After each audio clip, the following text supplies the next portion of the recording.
Bismillahirrahmanirrahim. Assalamualaikum warahmatullahi wabarakatuh dan selamat sejahtera. Salam kecemerlangan Sekolah Kebangsaan Tengku Mariam. Yang dihormati Cikgu Habibah binti Muhammad Dahlan, Guru Penolong Kanan Pentadbiran, Cikgu Munawarah binti Sapuan, Guru Penolong Kanan Hal Ehwal Murid, Cikgu Muhammad Faizi bin Bahrul, Guru Penolong Kanan Kokurikulum. Yang dihormati Cik Hamri bin Azmi, yang di-Pertua PIBG Sekolah Kebangsaan Tengku Mariam, dan juga Ahli Jawatan Kuasa PIBG. Yang saya hormati guru-guru, ibu bapa, penjaga murid, anggota kumpulan pelaksana serta murid-murid yang saya rindui. Hari ini kita dapat bersama-sama dalam pendaftaran pembukaan sekolah kepada guru, AJK PIBG dan ibu bapa murid Sekolah Kebangsaan Tengku Mariam. Program ini sebenarnya adalah program yang diminta oleh pihak PPD, pihak jabatan dan pihak kementerian yang perlu dilaksanakan oleh semua sekolah untuk menyampaikan maklumat berkaitan dengan sesi pembukaan sekolah. Ya.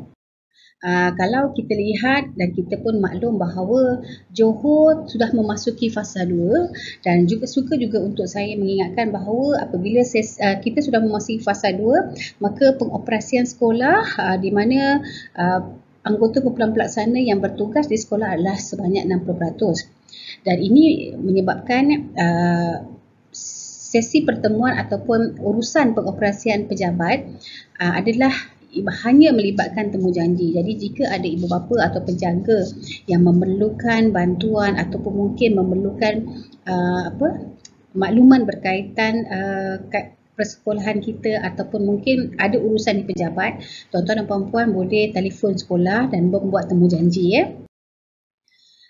Dalam kesempatan ini juga saya merakamkan ribuan terima kasih terutamanya kepada GPK, guru-guru, AKP, PIBG, ibu bapa penjaga kerana dapat memastikan sesi PDPR di sekolah kita ni berjalan lancar dan sistematik lah. Kita sudah melalui sesi PDPR semenjak daripada tahun 2020 dan kita dapati banyak penambahbaikan, banyak komitmen dan fokus daripada semua pihak bagi memastikan defisit pembelajaran tidak berlaku di kalangan anak-anak kita. Terima kasih juga saya ucapkan kepada semua kerana kita lihat apabila sesi pandemik ataupun pandemik COVID berlaku, maka banyak aktiviti kokurikulum, aktiviti ataupun program-program yang tak dapat dilaksanakan secara bersemuka. Tetapi atas inisiatif dan juga kebersamaan semua pihak, kita dapati bahawa anak-anak murid kita berjaya mencapai kejayaan di peringkat antarabangsa, kebangsaan, negeri dan daerah. Jadi syabas dan tahniah terutama ni kepada anak-anak murid yang pada saya mereka sangat komited, bermotivasi untuk mencapai pelbagai kejayaan, berani mencuba sesuatu bagi orang kata meningkatkan kemahiran dan pengetahuan mereka. Terima kasih kepada ibu bapa yang saya pastinya menjadi pendorong utama dalam memastikan anak-anak terlibat dalam sesi ataupun pertandingan dan program yang agensi ataupun pihak kementerian laksanakan. Dan terima kasih juga saya ucapkan kepada semua GPK dan guru-guru yang telah menyertai pelbagai pertandingan, seminar, webinar dan sebagainya sehingga ke peringkat antarabangsa, kebangsaan, negeri dan daerah. Dan pastinya ilmu serta pengalaman yang dikutip ini dapat meningkatkan kemahiran guru-guru dan juga disalurkan dalam sesi PDPR bersama murid. Saya juga mengambil kesempatan untuk memberi peringatan kepada guru-gurulah dan juga anggota kumpulan pelaksana tentang peranan kita sebagai penjawat awam di mana kita perlu taat setia kepada yang di-Pertuan Agong ya. Integriti kita sebagai penjawat awam semasa menggunakan media sosial pula, media sosial banyak kali saya pesan gunakan secara berhemah, gunakan secara mengikut garis panduan yang telah ditetapkan. Dan ada juga dimaklumkan oleh pihak PPD jika guru-guru ataupun AKP ingin melakukan kerja luar, pastikan mendapat kebenaran dengan PPD lah ya.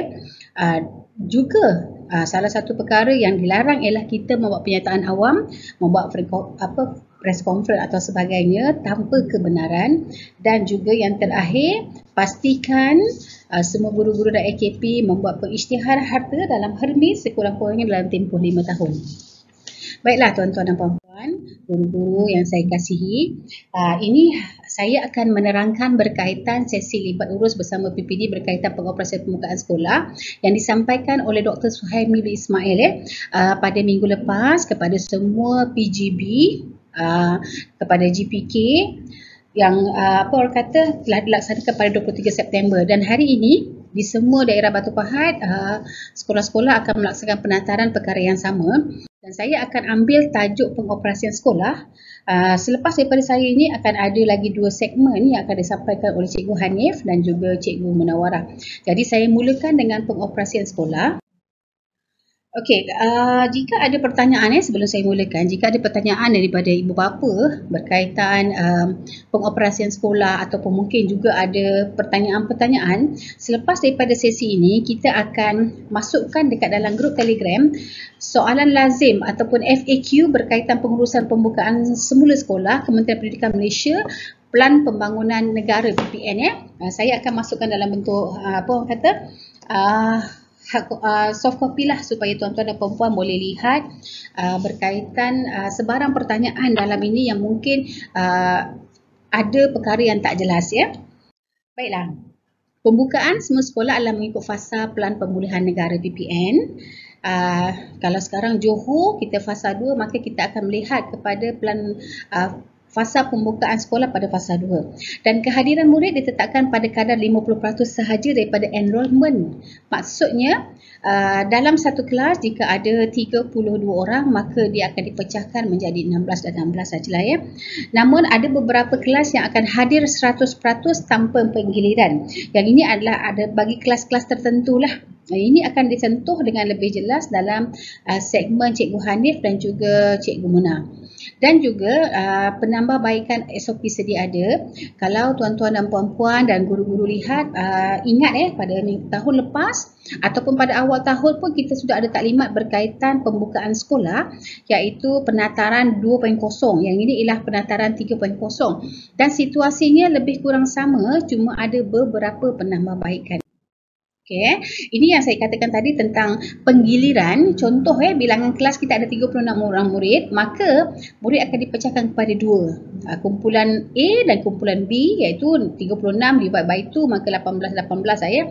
Maka minggu pertama kumpulan A akan pergi ke sekolah, akan belajar seperti biasa iaitu sesi PDPC bersama guru. Kumpulan B dia akan melaksanakan sesi PDPR, tetapi PDPR yang akan diberi orang kata bahan persediaan kepada murid supaya mereka dapat laksanakan PDPR di rumah.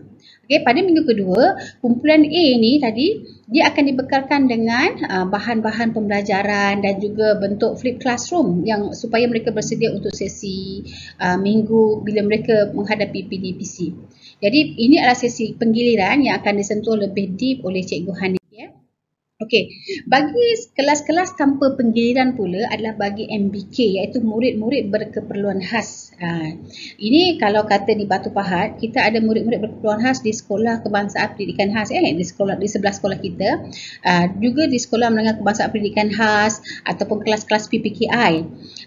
Penggiliran juga tanpa penggiliran juga adalah bagi murid-murid tingkatan 6 semester 2 dan IBD. Ini diploma lah yang swasta Murid-murid di sekolah asrama penuh sepenuhnya, murid kelas peperiksaan antarabangsa, murid prasekolah, tadika swasta, pusat perkembangan minda iaitu murid yang berusia 4 hingga 6 tahun dan juga sekolah kurang murid ataupun sekolah yang enrolment muridnya orang kata kurang daripada 150 orang, maka mereka bersekolah tanpa penggiliran. Okeylah, bagi negeri-negeri fasa 1, setakat ni kalau tak silap saya negeri fasa 1 hanya Kedah maka sekolah rendah semua murid PDPR, sekolah menengah pun semua murid masih lagi PDPR. Fasa 2, ini kita fasa di negeri Johor lah ya, tuan-tuan dan puan-puan. Sekolah rendah sama seperti fasa 1, maksudnya semua murid tadika prasekolah tu tahun 1 hingga tahun 6 masih melaksanakan sesi PDPR seperti biasa ya. Tetapi bagi sekolah-sekolah ataupun sekolah pendidikan khas ataupun kelas-kelas PPKI di setengah sekolah kebangsaan, mereka akan mula bersekolah tanpa penggiliran. Jadi bagi sekolah pendidikan khas ni sebelah kita ni sekolah di sebelah kita, mereka akan bermula bersekolah pada Oktober ini. Bagi sekolah menengah pula sama seperti fasa 1, mereka juga masih menjalani sesi PDPR ya. Murid tingkatan 6 semester 2 international International Baccalaureate Diploma tahun 2 program pra-universiti semester 3 di Sekolah Sukan Malaysia hadir tanpa penggiliran. Murid berkeperluan khas di Sekolah Menengah Kebangsaan Pendidikan Khas dan program pendidikan khas integrasi hadir tanpa penggiliran. Murid kelas peperiksaan antarabangsa hadir tanpa penggiliran ya. Kalau tuan-tuan dan puan-puan boleh lihat dia slide ini. Tuan-tuan fahamlah bahawa yang paling mudah bagi anak murid sekolah rendah, prasekolah bagi Tengku Mariam ya, sekolah rendah tahun 1 hingga tahun 6 masih lagi melaksanakan sesi PDPR seperti biasa. Okey.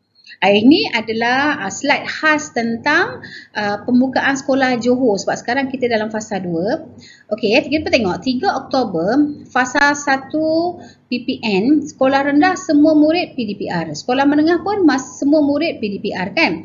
Tapi bagi negeri-negeri fasa 2 bermula 10 Oktober kelas-kelas MBK di SKPK di Sekolah Kebangsaan Pendidikan Khas ataupun kelas-kelas PPKI mereka akan hadir tanpa penggiliran iaitu start 10 Oktober. Tapi bagi murid prasekolah, murid tahun 1 hingga tahun 6 masih melaksanakan sesi PDPR seperti biasa. Begitu juga dengan sekolah menengah yang bermula 10 Oktober yang bersekolah hanya tingkatan 6 semester 2 dan pra-universiti semester 2 di Sekolah Sukan Malaysia SSM hadir tanpa penggiliran. MBK hadir tanpa penggiliran. Yang murid ataupun pelajar yang mengambil peperiksaan antarabangsa hadir tanpa penggiliran dan murid lain PDPR seperti biasa. Ya, jelas ya tuan-tuan dan puan-puan? Bagi negeri-negeri fasa 3, sekolah rendah sama seperti fasa 2. Maksudnya mereka masih lagi PDPR kecuali murid-murid prasekolah. Jadi kalau kata Johor akan beranjak ke fasa 3 pada hujung bulan ini ataupun hujung bulan Oktober, maka murid prasekolah dulu yang akan bersekolah tanpa penggiliran. Jadi maksudnya 25 orang murid prasekolah An-Nisa akan mula bersekolah apabila Johor diwartakan sebagai negeri fasa 3, tetapi 2 minggu selepas tarikh penguatkuasaan fasa 3 berkuat kuasa. Okay. Bagi sekolah menengah sama seperti fasa 2 masih lagi PDPR. Murid kelas peperiksaan antarabangsa yang lain hadir secara penggiliran, murid pra-universiti Sekolah Sukan Malaysia dan murid kelas peperiksaan awam di Sekolah Asrama Penuh hadir tanpa penggiliran, murid kelas peperiksaan awam di Sekolah Harian Atas Swasta hadir tanpa penggiliran. Okey, jelas ya. Kalau tuan-tuan dan puan-puan mungkin tak berapa faham, kita akan bagi video ni, kita punya penataran ini tuan-tuan dan puan-puan boleh selusuri berulang kali untuk pemahaman dan saya sangat yakin apabila sesi persekolahan akan bermula bagi negeri Johor, kita akan buat lagi penataran atau pemakluman kepada semua ibu bapa supaya ibu bapa lebih bersedia. Kalau sekarang ni kita masih di fasa 2, maka kita dapati memang hanya yang bersedia adalah anak-anak murid PPKI ataupun MBK. Ini bagi negeri-negeri fasa 4 seperti Negeri Sembilan lah. Mereka akan bermula bersekolah, murid tahap 1 nya tahun 1, 2, 3 akan mula bersekolah pada 17 Oktober bagi negeri-negeri seperti 17 Oktober dengan 18 Oktober. Dia berbeza, kita sebut sebagai negeri kumpulan A, negeri kumpulan B. Tapi setakat ini yang saya difahamkan kalau kata fasa 4 kalau kata negeri 9 bermula 18 lah sebab negeri 9 dia masuk dalam kategori negeri-negeri kumpulan B. Maka 18 Oktober murid tahun 1, 2 dan 3 akan hadir secara penggiliran. Lepas tu 2 minggu selepas itu 1 November murid tahap 2 pula yang akan bersekolah. Begitulah kalau kata esok Johor masuk fasa 4, kita lihat tarikh fasa 4 itu berkuat kuasa bila? 2 minggu selepas itu murid tahap 1 ataupun tahun 1, 2, 3 akan mula bersekolah. Okey? Dan saya tuan-tuan dan puan-puan. Okey, KPM juga telah mengumumkan perincian untuk pembukaan kolej vokasional, kolej matrikulasi, Institut Pendidikan Guru, Institut Pendidikan Swasta dan kategori pusat. Dan saya sangat yakin semua sekolah menengah, kolej universiti, kolej matrikulasi, IPG memang akan melaksanakan penataran pembukaan sekolah mengikutlah tarikh-tarikh tertentu. Jadi jika tuan-tuan dan puan-puan ada anak-anak yang berada di sekolah-sekolah berikut, pastikan sentiasa mengikuti perkembangan terbaru yang disampaikan oleh pihak sekolah. Baiklah, pembukaan sekolah dan institusi pendidikan bawah KPM di lokasi travel bubble mengikut fasa 4 KPM. Perubahan fasa, ini yang saya katakan tadi. Jika sesebuah negeri beralih ke fasa seterusnya, pengoperasian sekolah ataupun institusi pendidikan KPM mengikut ketetapan fasa baharu akan dilaksanakan selepas 2 minggu daripada tarikh peralihan ke fasa tersebut. Contoh, kalau kata peralihan fasa, Johor daripada 1 pergi 2 bermula 24 November. Selepas tarikh 24 November, 2 minggu selepas itu barulah sesi persekolahan bermula. Maksudnya begitulah sesi persekolahan bermula. Tapi bagi fasa 3 hanya sekolah prasekolah bagi Tengku Mariam lah. Kalau fasa 4 nanti barulah semua murid tahun 1, 2 dan 3. Lepas tu diikuti tahun 4, 5 dan 6. Okey, dan juga kalau tuan-tuan dan puan-puan dapat maklumat berkaitan tentang pelanjutan sesi persekolahan 2021, Menteri Kanan Pendidikan juga telah memaklumkan bahawa sesi persekolahan tahun 2021 dianjakkan sehingga Mac 2020 Jadi sesi persekolahan secara bergilir ini sampai bila? Ada pertanyaan kan sampai tanya adakah sesi penggiliran akan hingga bulan Mac. Sebenarnya kalau kita lihat kepada FAQ ni tuan-tuan dan puan-puan, ada dinyatakan di situ bahawa dia akan ditentukan oleh pihak KPM berdasarkan situasi semasa. Okey, ini adalah status vaksinasi sehingga 13 September 2021 bagi guru AKP dan PPS. PPS ni tuan-tuan dan puan-puan kita panggil sebagai pekerja perkhidmatan sokongan.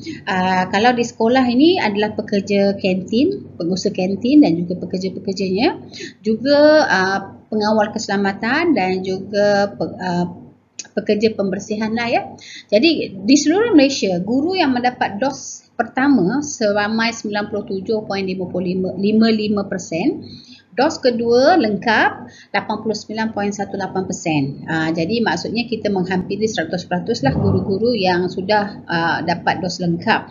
Bagi AKP iaitu anggota kumpulan pelaksana, dos pertama sebanyak 97.09%, dos kedua 84.25% dan PPS dos pertama 91.06% dan dos kedua sebanyak 75.62%.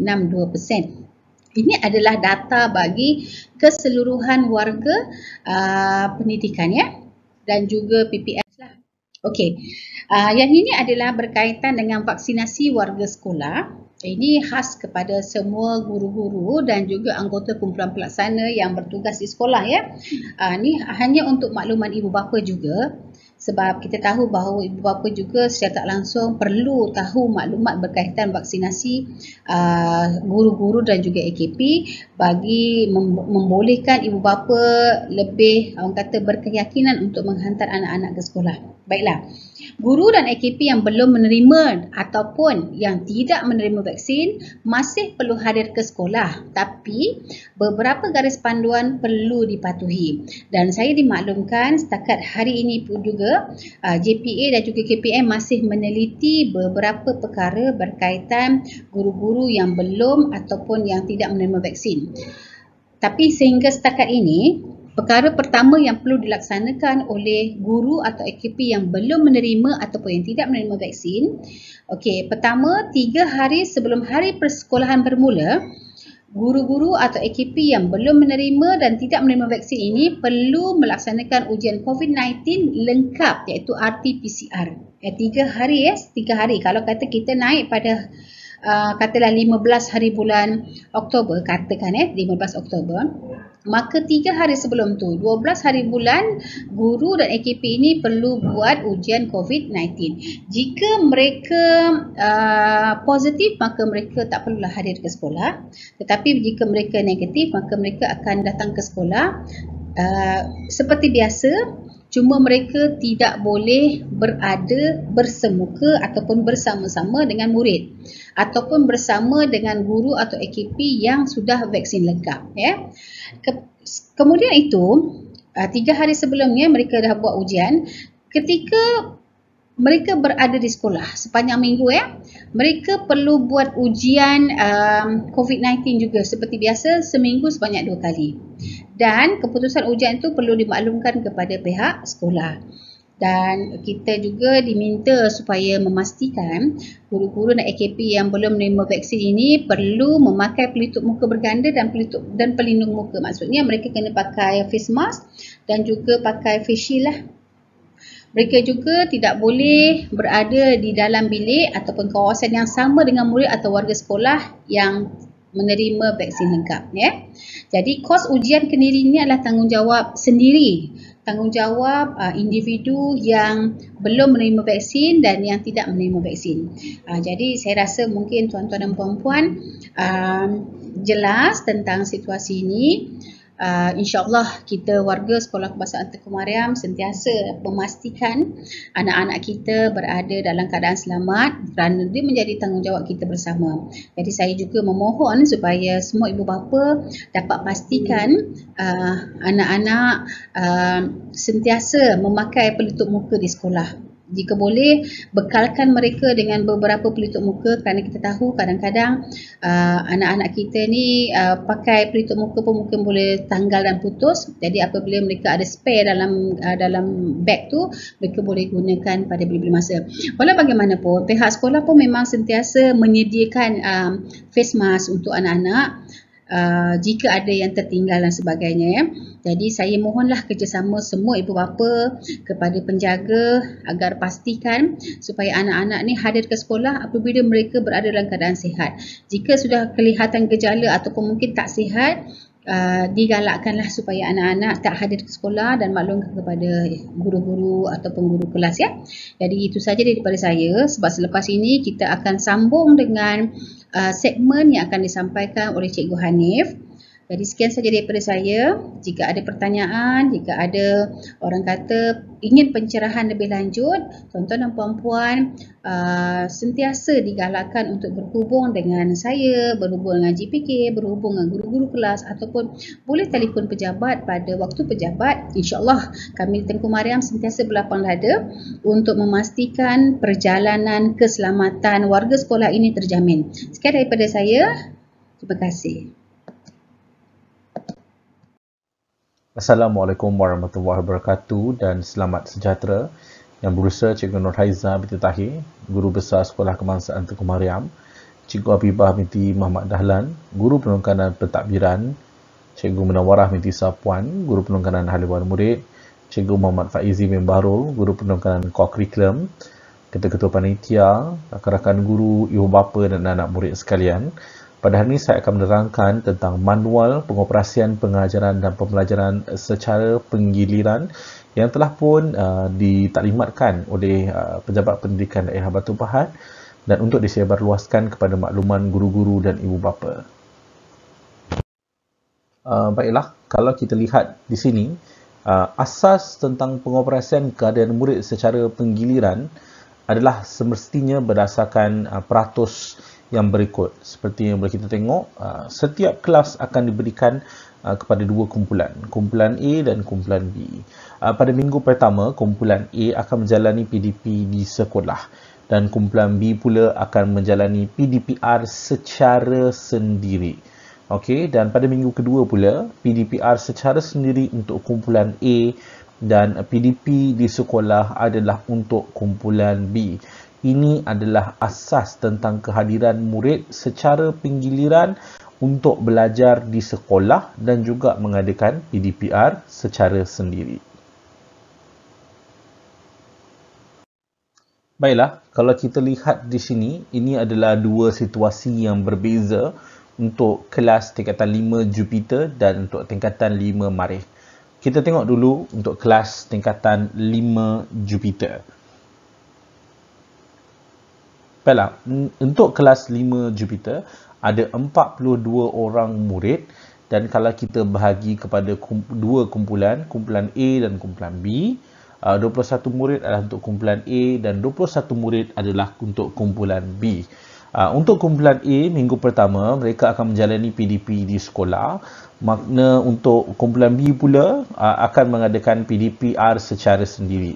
Untuk minggu kedua pula, kumpulan A akan bergilir untuk melaksanakan PDPR secara sendiri, dan kumpulan B pula akan hadir ke sekolah untuk menjalani PDP seperti biasa.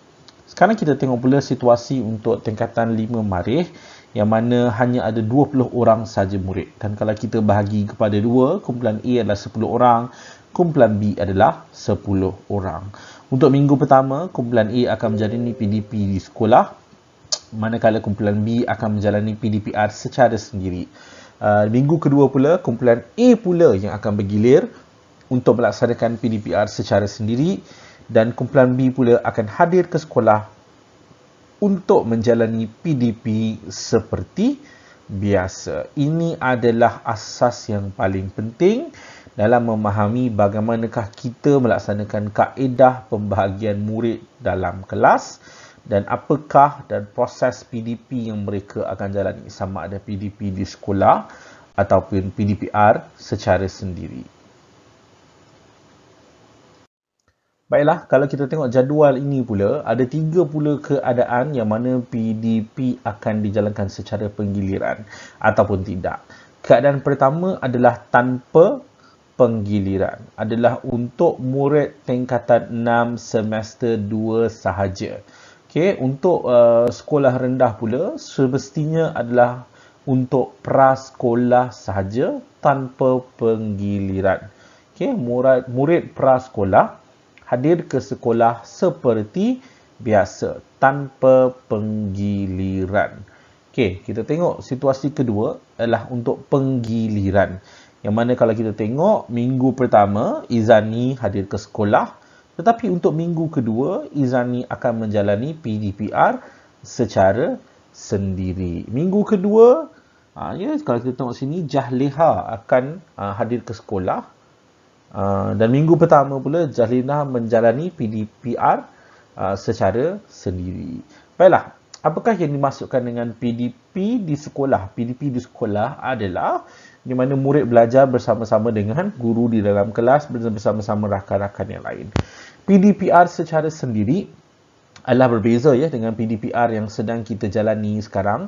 PDPR secara sendiri adalah murid perlu membuat latihan ataupun tugasan untuk pengukuhan dan pengayaan, dan juga persediaan untuk pembelajaran minggu berikutnya. Tidak akan ada PDPR secara bersemuka menerusi Google Meet. Okey, PDPR secara sendiri ini adalah membuat latihan dan tugasan untuk pengukuhan ataupun persediaan untuk pembelajaran minggu berikutnya. Okey, saya yakin guru-guru SK Tengku Mariam akan merancang sekiranya sekolah naik semula. Okey, dalam masa terdekat ini guru-guru akan merancang apakah kandungan pembelajaran yang akan mereka belajar sewaktu PDP di sekolah, dan apakah pula tugasan-tugasan yang akan diberikan kepada anak murid untuk PDPR secara sendiri. Okey, sama ada untuk membuat latihan tentang tajuk ataupun topik yang telah dibincangkan sewaktu PDP di sekolah, atau mungkin persediaan untuk tajuk seterusnya yang akan dilaksanakan. Okey, dan tidak terlibat penggiliran adalah untuk murid tingkatan 2 yang mana tidak ada kaitanlah dengan murid sekolah rendah. Baiklah, kalau kita tengok dalam kaedah pembelajaran, inilah kaedah pembelajaran yang murid akan jalani sekiranya sekolah dibuka.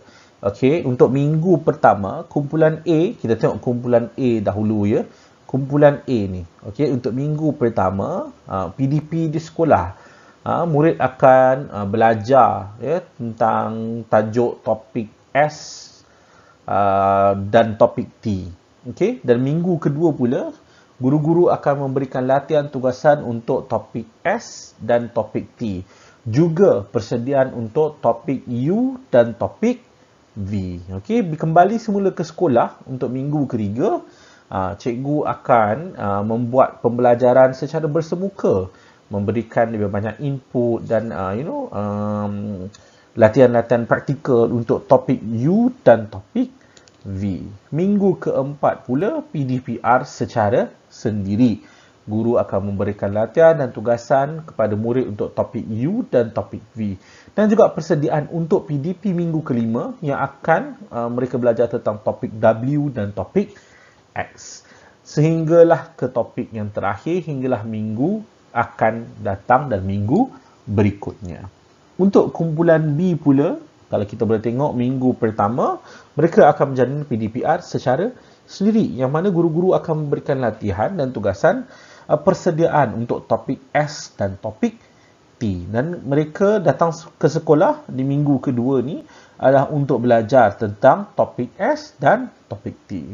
Tapi kalau kita tengok minggu ketiga ni, murid akan menerima lagi tugasan untuk topik S dan topik T, tetapi mereka juga mendapat tugasan atau mungkin latihan-latihan tertentu untuk topik U dan topik V. Dan begitulah berikutnya untuk minggu-minggu seterusnya. Okay, kalau kita tengok kat sini, 2 atau lebih topik yang bersesuaian boleh digabungkan dalam tempoh 2 minggu pembelajaran untuk memastikan kandungan kurikulum dapat diselesaikan. Maknanya seorang guru itu bolehlah melaksanakan ataupun mengajar 2 atau lebih topik dalam minggu-minggu yang disebutkan ni, sama ada minggu pertama, minggu kedua dan sebagainya, dan digabung jalinkan bersama untuk memastikan murid-murid mendapat input tentang topik tersebut.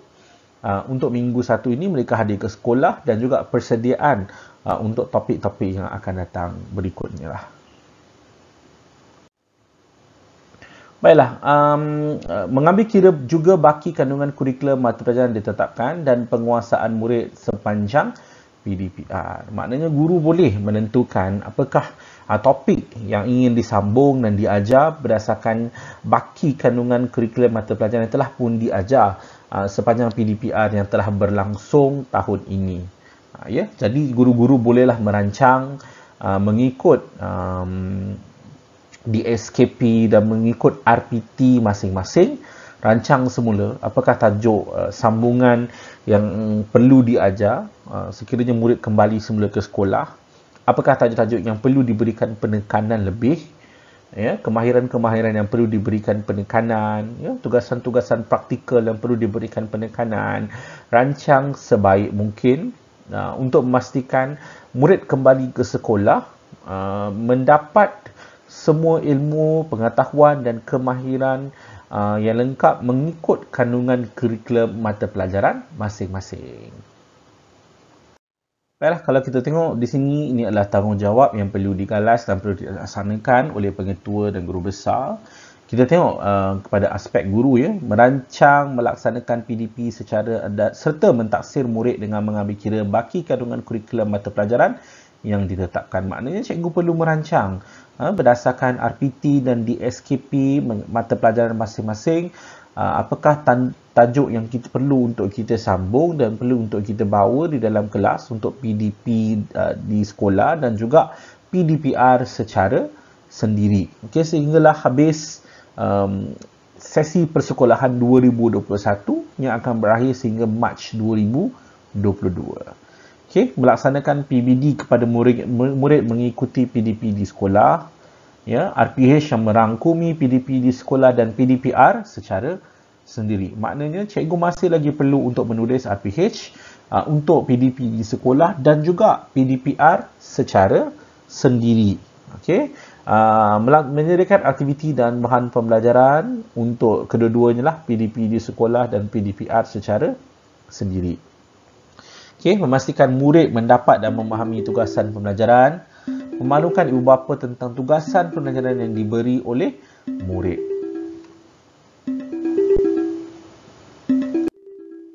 Baiklah, kalau kita tengok pula, tanggungjawab murid pula ialah hadir untuk bergila-gila secara mingguan dan mengikut jadual waktu yang telah pun disediakan. Ini adalah amat penting bagi memastikan SOP kita boleh dijaga di sekolah dengan jumlah murid yang separuh daripada apa yang kita ada. Dan ini membolehkan guru-guru juga untuk memantau murid dengan lebih fokus dan juga semestinya lebih tegas supaya SOP di sekolah dapat dijaga dengan baik. Ya, mendapatkan bahan, tugasan dan penjelasan daripada guru-guru. Sekiranya ada murid-murid yang terlepas untuk mengambil bahan, ya, terlepas untuk melaksanakan tugasan, anda boleh menghubungi guru-guru di Telegram masing-masing, ya.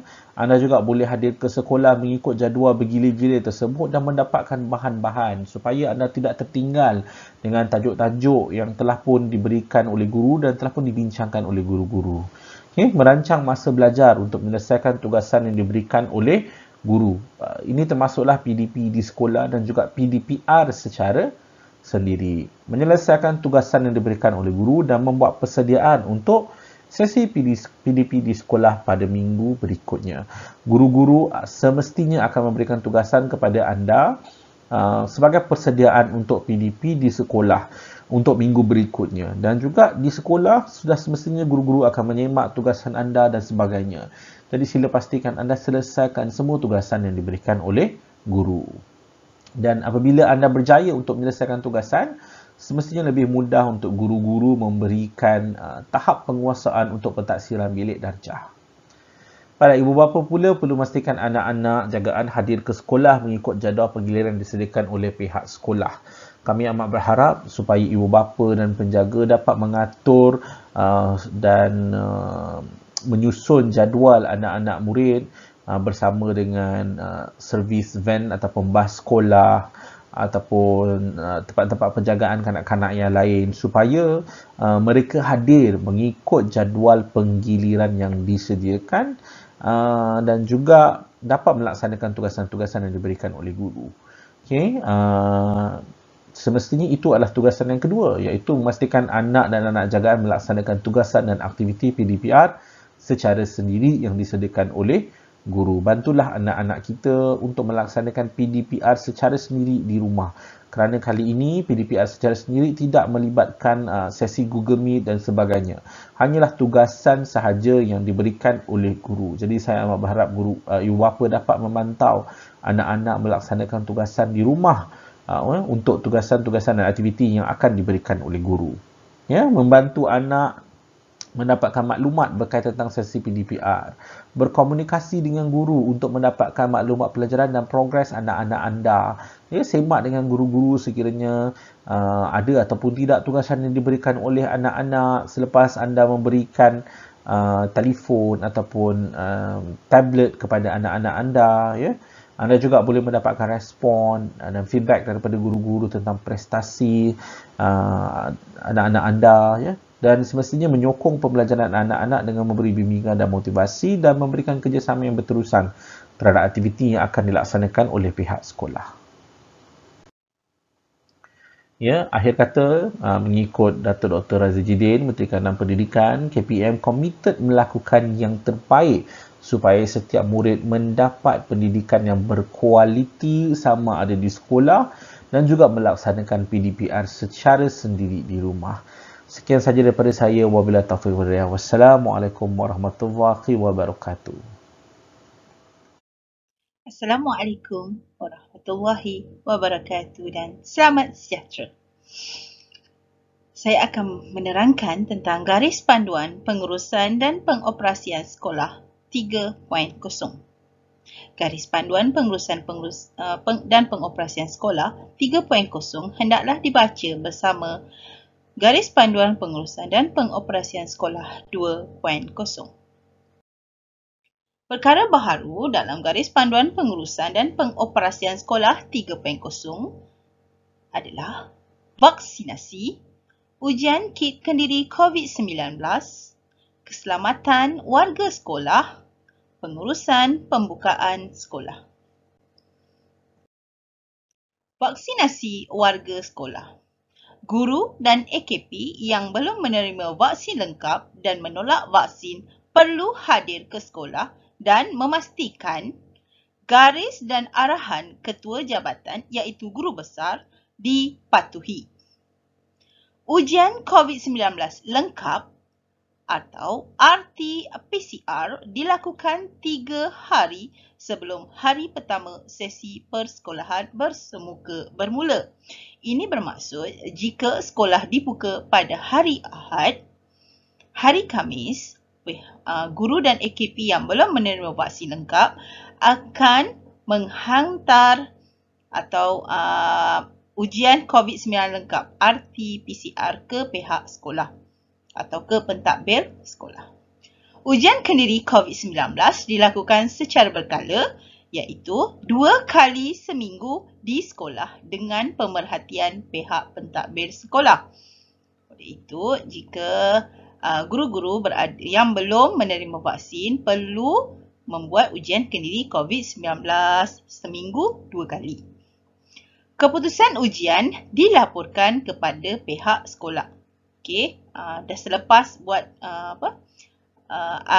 ujian kendiri RT-PCR tadi tu.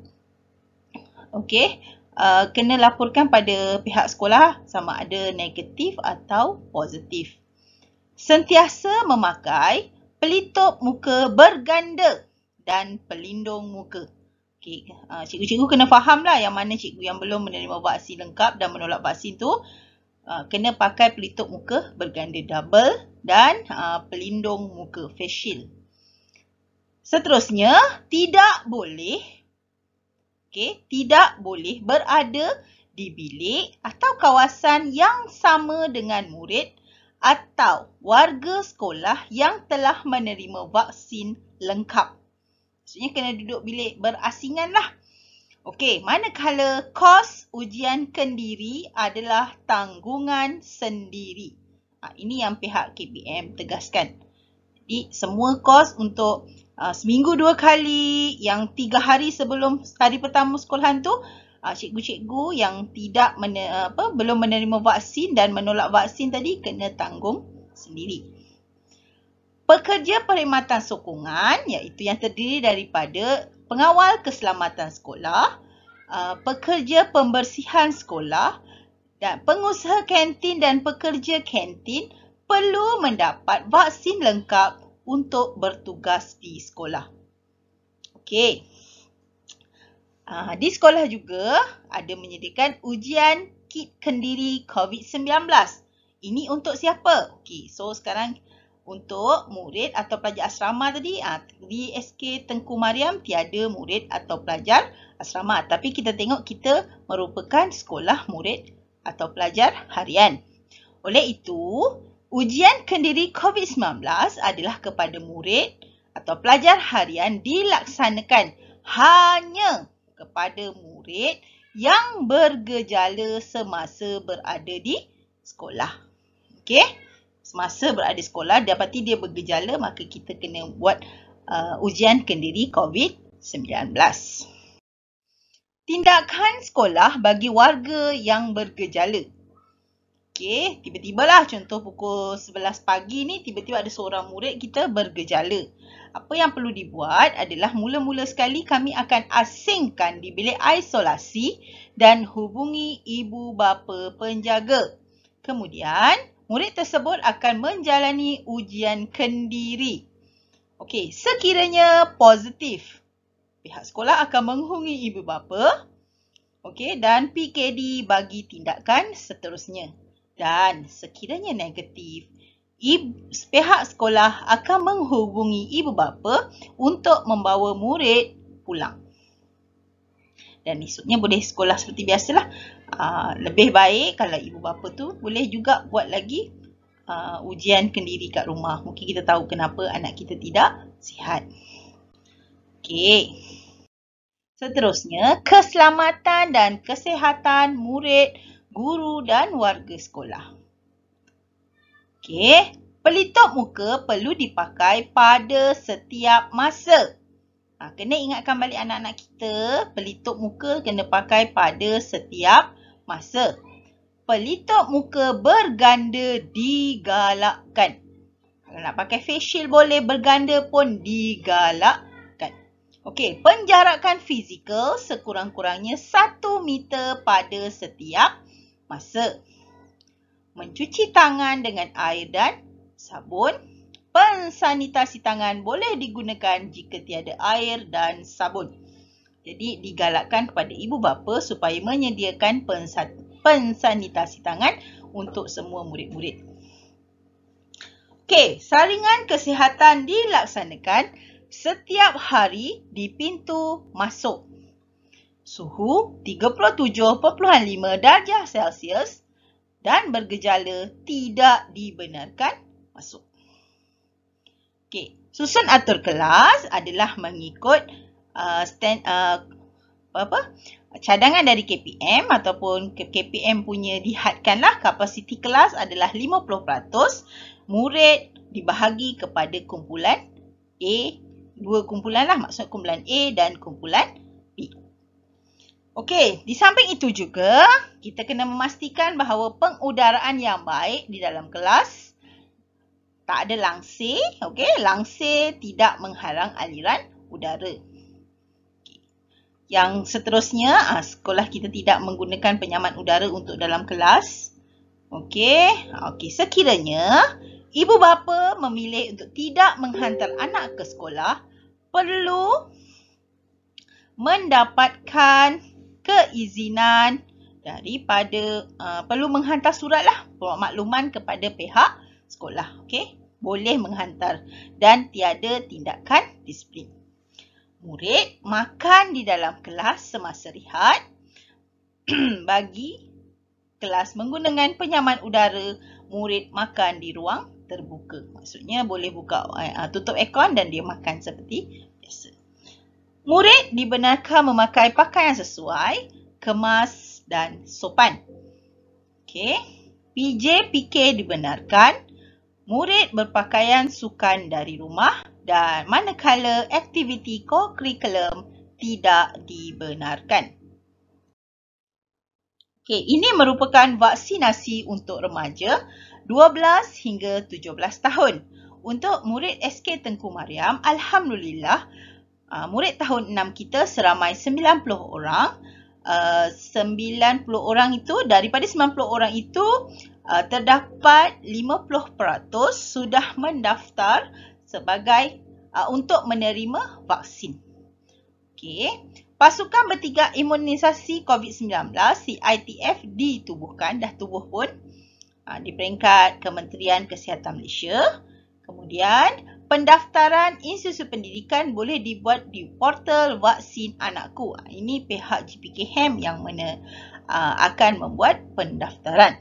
Manakala sebagai ibu bapa dan penjaga digalakkan untuk mendaftar anak sebagai tanggungan di MySejahtera. Sebab tu saya ada meminta untuk makluman pendaftaran vaksin COVID-19. Okey, manakala jenis vaksin yang akan diterima oleh remaja umur 12 tahun adalah Pfizer dan sebanyak 2 dos. Okey, macam mana kaedah vaksin dia? Okey, kaedah pertama adalah secara jangkau luar ke sekolah atau institut berjadual. Ini yang kita buatlah. Bagi remaja yang akan menduduki peperiksaan utama dan bersekolah di asrama penuh atau harian, janji temu dos 1 akan diberi di klinik swasta atau sekolah berhampiran tempat tinggal. Dos kedua diberi di sekolah atau lokasi dos pertama diterima. Okey, kaedah kedua di hospital atau klinik kesihatan bagi remaja dengan komorbid. Kaedah ketiga, janji temu melalui MySejahtera di klinik swasta bagi remaja yang tidak dapat hadir bersama ibu bapa atau penjaga. Dimaklumkan di sini, ibu bapa atau penjaga perlulah menemani anak-anak kita semasa menerima suntikan dos. Okey, sekiranya ibu atau bapa atau penjaga yang berumur lebih 18 tahun tidak dapat menemani, maka kanak-kanak tersebut tidak akan divaksin. Pengoperasian dan pengurusan sekolah. Okey, kehadiran dihadkan kepada 50% enrolment kelas. Bermaksud, jika contoh, murid tahun 2 sukses seramai 20 orang, maka yang akan hadir ke sekolah untuk minggu pertama adalah 10 orang dan minggu kedua adalah seramai 10 orang. Jangan risau ibu bapa, pihak sekolah akan mengeluarkan nama, senarai nama murid kumpulan 1 dan kumpulan 2 2 minggu sebelum buka sekolah. Okey, jika ada pertanyaan boleh terus hubung dengan pejabat ataupun GPK Kobraham. Kehadiran ke kelas secara penggiliran minggu. Penambahan SOP yang dalam 3.0 adalah pemakaian pelitup muka diwajibkan. So, beri nasihat kepada anak-anak untuk memakai pelitup muka. Murid bergejala tidak dibenarkan ke sekolah. Okey, so antara tambahan penambahbaikan dia lagi adalah memastikan pengudaraan yang baik dalam kelas. Seterusnya, membuat ujian kendiri COVID-19 sekiranya murid bergejala di sekolah. Di samping itu juga ada sedikit kelonggaran peraturan, iaitu murid dibenarkan memakai pakaian yang sesuai dan kemas serta sopan sekiranya seragam yang ada tidak lagi sesuai untuk dipakai. Ketidakhadiran murid dengan surat pemakluman ibu bapa tidak dianggap sebagai satu kesalahan disiplin. So, seterusnya, pengawalan dan penyuraian murid di pintu pagar sekolah. Model 1, ruang menunggu di dalam kawasan sekolah. Ini kita telah laksanakan dan akan kita laksanakan. Model 2, laluan terarah dan seala. Ini juga akan kita teruskan. Model ketiga, kawalan keberadaan murid oleh polis, rela, PBT, PIBG, alumni, PIBK, KSIB, sukarelawan, ibu bapa dan komuniti. Ini kita akan teruskan juga dan jika terdapat ibu bapa yang ingin menjadi sukarelawan membantu pihak sekolah dialu-alukan dan boleh berhubung dengan PIBG sekolah. Syarat utama adalah telah lengkap 2 dos dan bebas daripada COVID-19. Manakala model keempat, penyuraian murid pelajar secara berperingkat. Ini pun kita akan teruskan. Manakala model kelima, menunggu di dalam bilik darjah dengan sistem panggilan. Kami takkan buat untuk sistem panggilan, tetapi kita akan kumpulkan murid di dataran seperti sebelum ini dan kita akan panggil dalam sistem panggilan jugalah. So, mohon ibu bapa menyediakan nama murid dan nama kelas untuk memudahkan guru memanggil. Label nama tu, so parents boleh angkat nama tersebut dia melalui dari dalam kereta dan murid semua kita yang guru bertugas nanti akan sebut nama dan nama kelas dan murid akan keluar mengikut laluan yang disediakan. Keselamatan dan kesihatan murid, guru dan warga sekolah. Diulang semula. Pelitup muka perlu dipakai pada setiap masa. Pelitup muka berganda digalakkan. Penjarakan fizikal sekurang-kurangnya 1 meter pada setiap masa. Seterusnya, mencuci tangan dengan air dan sabun. Pensanisasi tangan boleh digunakan jika tiada air dan sabun. Saringan kesihatan dilaksanakan setiap hari di pintu masuk dan suhu 37.5 darjah Celsius dan bergejala tidak dibenarkan masuk. So, saya harap ibu bapa dan penjaga selalu mengingatkan anak-anak kita tentang 6 perkara ini. Selalu kita ingatkan supaya mereka biasa. Lagipun kita sudah melalui pandemik ini setahun lebih. Bila dia sudah melalui dan biasa buat, dia sebenarnya dah jadi amalan baik mereka lah. Okey. Kawasan sekolah sentiasa bersih dan selamat untuk digunakan. Okey, ada kawasan-kawasan yang akan disanitasi dengan kerap. Contohnya tombol pintu, tangga, mana lagi meja, dia akan disanitasi dengan kerap. Penggunaan pelindung muka juga digalakkan. Okey.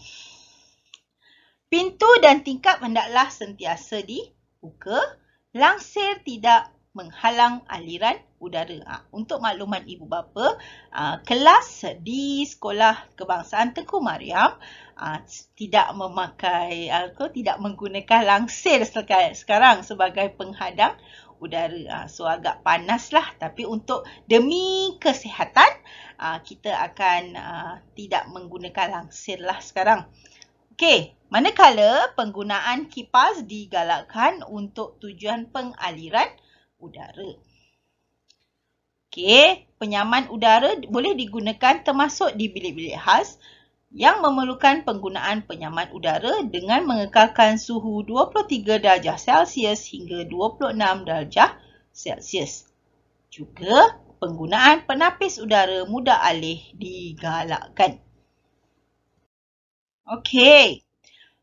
Kekerapan penggunaan bilik-bilik khas untuk tujuan PDP dibenarkan pada tahap minimum. Okey, untuk pengetahuan ibu bapa dan penjaga, sehingga hari ini pihak sekolah masih tidak memberi kebebasan untuk murid bergerak dari kelas ke bilik-bilik khas untuk tujuan PDP, sehingga kita pihak sekolah merasakan selamat, barulah kita benarkan. Walau bagaimanapun, jika terdapat murid moral sahaja yang akan bergerak ke kelas pendidikan moral. Okey. Memastikan permaidani, tika dan skating tidak digunakan di semua bilik PDP. Ibu bapa jangan risau sebab selepas pandemik tahun lepas, pihak sekolah juga telah memastikan tiada lagi tika, skating di dalam bilik kelas. Senang cakap, meja tu togel lah, tak ada apa. Tinggal meja dan kerusi saja. Okey, tandakan penjarakan fizikal di lokasi yang bersesuaian dalam kawasan sekolah. Kami telah tanda jarak fizikal warna merah untuk murid berdiri di situ dengan jarak 1 meter. Okey, penutupan sekolah adalah berdasarkan nasihat dan arahan PKD bagi kes positif. Jika terdapat murid positif, penutupan sekolah adalah berdasarkan arahan PKD. Bukan hari ni ada murid positif, kita terus umum tak. Kita kena memaklumkan dengan pihak PKD. Okey. Ujian kendiri COVID-19 murid sekolah KPM. Okey, sekiranya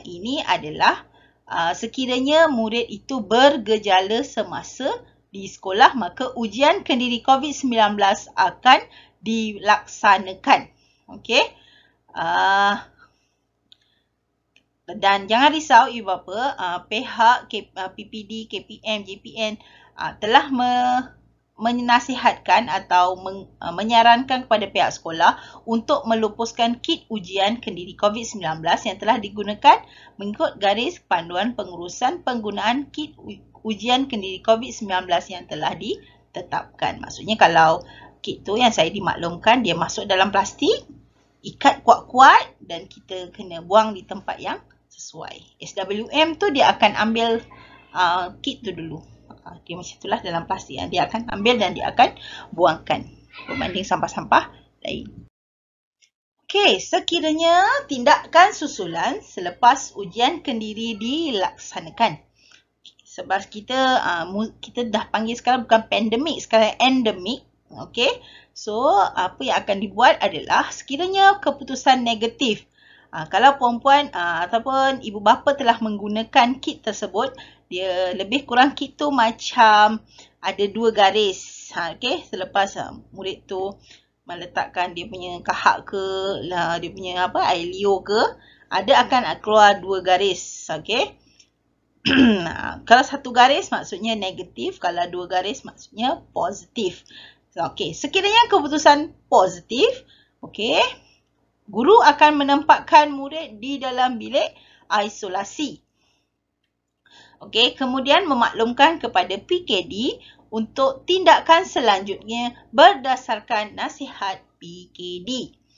Okay, seterusnya akan memaklumkan kepada ibu bapa penjaga murid tersebut dan ibu bapa perlu menghantar anak yang positif ke fasiliti kesihatan berhampiran bagi penilaian kesihatan. Kalau sekolah kita ni beruntung sebab kita dekat dengan pusat kesihatan Batu Pahat. Okey, seterusnya murid yang telah tamat tempoh kuarantin dan disahkan bebas dari jangkitan COVID-19 boleh hadir ke sekolah. Okey, datang welcome back to sekolah. Tak ada masalah. Okey, sekiranya keputusan negatif, pihak sekolah akan memaklumkan kepada ibu bapa penjaga untuk menjemput anak pulang ke rumah jika bergejala. So, lebih baik saya maklumkan dan anak pulang ke rumah. Okey, sekiranya keputusan invalid maksudnya tidak salahlah result tu. Jadi pihak sekolah akan mengulangi ujian saringan daripada awal. So murid tu terpaksa buat kali yang ke. Okey, untuk pengoperasian kantin, makluman semula. Okey, semua pekerja kantin perlu mendapat vaksin lengkap. Maksudnya lengkap 2 dos dan selepas 14 hari telah divaksin. Okey. Kemudian pengusaha kantin dan pekerja kantin perlu mematuhi SOP yang dikeluarkan MKN dari semasa ke semasa. Okey. Murid makan dan minum dalam bilik PDP semasa rehat dengan seliaan guru. Okey. Dan murid dalam kelas akan menggunakan penyaman udara perlu makan di ruang terbuka dengan seliaan guru. Untuk pengurusan kantin, tempahan makanan akan dilakukan melalui aplikasi sama ada saya lebih gemar kepada borang, tetapi memandangkan kita akan bersekolah 2 minggu sekali, saya akan berhubung dengan pengusaha kantin apa aplikasi yang dia senang untuk laksanakan dan mengurangkan beban guru lah. Antaranya mungkin saya akan buatkan Google Form dan murid isi, mungkin ibu bapa boleh terus bayar di dalam Google bank in ke pengusaha terus. Okey? Nanti saya akan bincang dan saya akan maklumkan dari masa ke semasa. Okey, pengoperasian surau. Okey, untuk makluman semua, pihak sekolah semasa selepas pandemik yang pertama hari itu telah bukan menutup tapi telah tidak mengadakan lagi solat zuhur secara berjamaah. Okey. Jadi murid semua selepas waktu PDPC boleh pulang ke rumah. Okey, itu sahaja untuk bahagian pengoperasian dan pengoperasian sekolah 3.0. Sekian, terima kasih.